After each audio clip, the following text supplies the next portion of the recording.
My name is Grace, and we had my discussion earlier where we talked about the fact that I appeared on this. So I appeared on TEDx back in 2022. I had turned 20 the week prior, so slightly hungover. Good day though. So a TEDx, for those of you who don't know, is a talk that speakers give about an idea or a concept that they have that they want to promote across the world. And TED is a very globally known name, with people such as Elon Musk speaking on there, Bill Gates speaking on there, and the most famous one of all, me. And admittedly, they did TED, I did TEDx. TEDx is like a smaller subdivision of TED, but still very cool to have done. Now, one thing I don't really talk about when it comes to my TEDx journey is the fact that I had 3 weeks to prepare for this talk. So I received an email from the University of Buckingham on the pretty much just before New Year's of 2022, and they said, can you come in on the 29th? So I had 3 weeks, to prepare for this talk. Now, fortunately, this isn't my first rodeo with public speaking. I've actually been trained by a company called Toastmasters International, and I recruited them. I contacted them back up again. I said, I need some help. I'm in a bit of a pickle here.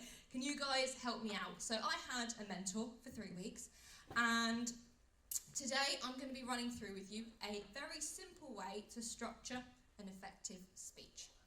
And these are following on from tips that I learned that I implemented on this stage right here. So, do you want to see how I did it? I said, did you want to see how I did it? Come on. So, let's talk about getting to know your talk. It's one of the most basic of all, but it's important to maintain that your talk is authentic. So when you come up with the concept for a talk, you need to have a think about, why does this matter to me? Why is this important? Why do I want to talk about this? The whole point of a TED Talk in particular is to promote an idea.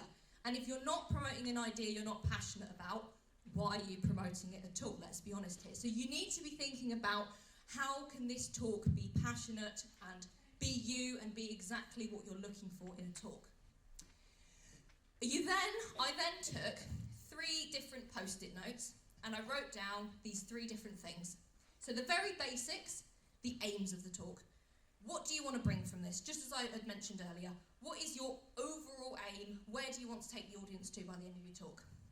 And then, in that, specific points you'd like to make along the way.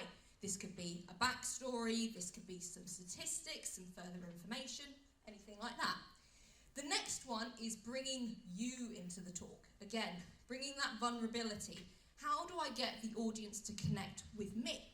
And these things that sometimes are overlooked. So sometimes if we're giving a corporate speech, we might feel that we need to act a bit more robot, but absolutely not. You want to be you when you're on that stage. So how can you be you on that stage? And usually that's being vulnerable, and where can we make that connection build between you and your audience? And finally, this one's quite basic, but what's the basic emotions you want out of this talk? Do you want your audience to be happy and humoured and everything like that? Or do you want them to feel quite motivated and moved and emotional and sad? These are all important when it comes to a talk, even just the basic emotions, just going through exactly what the points are that you need in your talk. You then take the script, and initially you just want to be writing, my mum loves to call it what's called a brain splurge, as we call in our household. It's just writing everything you potentially want to talk about in that talk. Just write it, don't stop, keep going, just write it how you want to put it. Then you want to add in different things. So a 30-second hook. Every speech needs to engage, just like with a social media post. Hooks in social media posts have to be within 8 seconds in order for an audience to be retained. Hopefully my boss can back me on that statement. But in terms of a speech, usually it's in the first 30 seconds or so. So how are you going to bring your audience in to want to listen to you? The next one is if you've got a storyline, I always feel it's quite good to implement that quite early on. So I did that in my TED Talk. I talked about exactly just how I was affected by COVID. I started the speech off with a hook by asking a question, getting everyone to raise their hands. Then I brought in my storyline.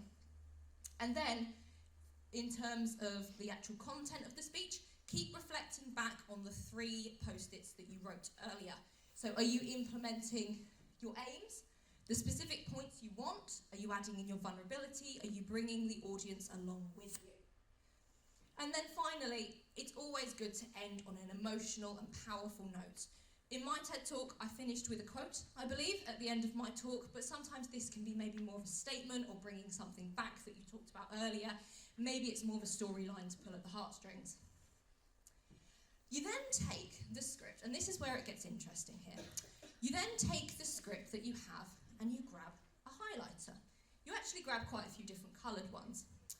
You're going to run through this speech again, and this can be in bullet points. You can thin this out a little bit more, you can protect it.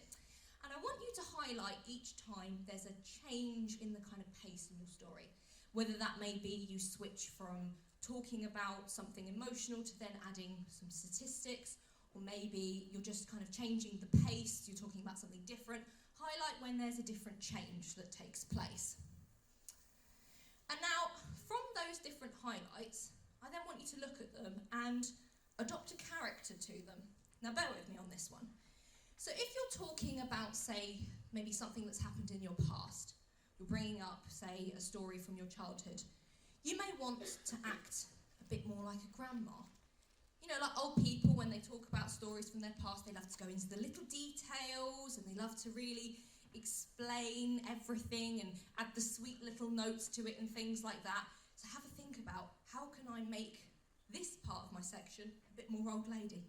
And maybe, if you've got a little bit of a sassy section in your speech, you've got something exciting that you want to tell, maybe you want to add it in like it's a really big secret and you've just got to know about it. So you might want to add a bit more gossip girl to your talk and a bit more sass, and you know, how can you implement that in? And if you're being informative at points in your talk, then act a bit more like a businessman, maybe a bit more stiff, a bit more upper, like I know exactly what I'm talking about, yes. You know, how can you implement these character styles and what you know of these people into different sections of your speech? And they can help make it a bit more authentic, a bit more personal. And I do believe of the very strong feeling that speaking can very much be like acting. Hands up here who is nervous to give a talk. Even if you've done one, you've never done one. If you were say, if it wasn't you on that stage, if say you were acting, do you think you'd feel less worried maybe? If you were pretending to almost be someone else? Now I think personally that this would work. It works for some people, doesn't work for everyone, but it really worked for me during my talk. So me and my mentor, we went through different sections of my talk. We did the highlight method. We talked about my backstory and I added a bit more old lady to it. And then all of a sudden I brought up, guess what I did next? I had a bit more sass to it. And we go through each of the different character types. And there's plenty that you can choose from. You could have more of a, if you've got a bit of a caring statement in your speech, maybe you want a bit more of a parent approach. It's basically just being different people at different times. So then you reassess your script. You're going to reword, reevaluate, and fit it to suit the character styles that you've done. Consider the character styles for your stage performance, your body language, how you speak in the talk. You're going to speak a bit more slowly when it's something that's a bit more emotional and pulls at the heartstrings and things like that. You're going to be a bit more upfront and a bit more brave and a bit more sassy when it comes to the secrets and some information you must know. And then again, reflect on the authenticity and make sure you're comfortable with it, because at the end of the day, while you can still act about your speech, if you're not happy with what you're talking about and it's not reaching those original aims that we were on about, it's not a you to reach. So these are all something to, thank you, these are all something to consider. So once you've done that, you just have to, and everyone probably hates hearing this, repeat it and practice it over and over again.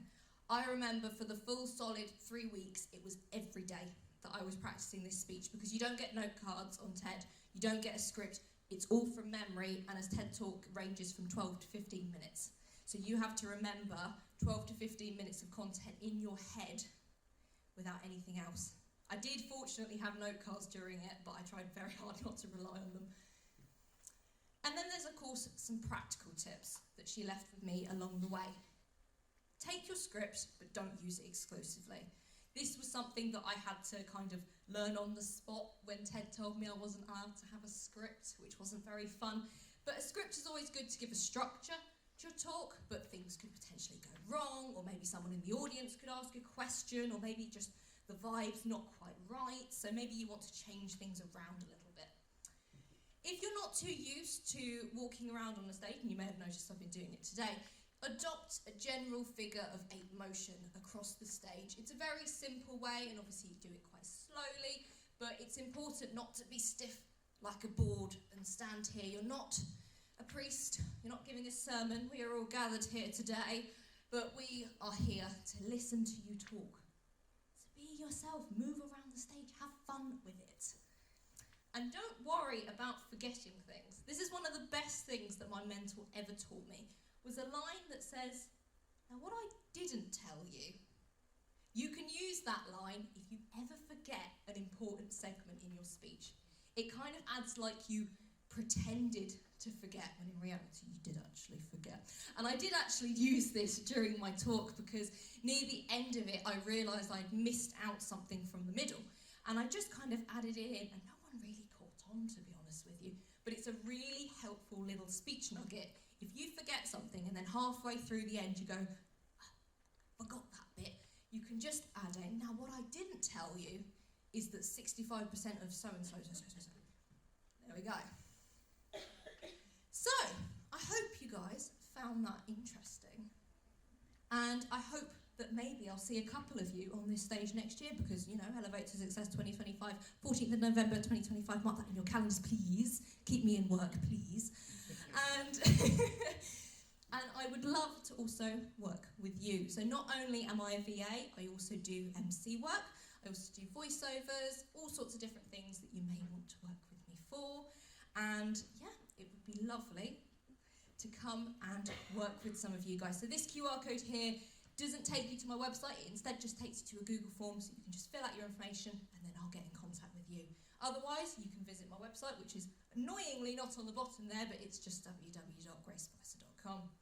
So, thank you very much for listening to my talk. I don't know where Sam is, but thank you very much for listening.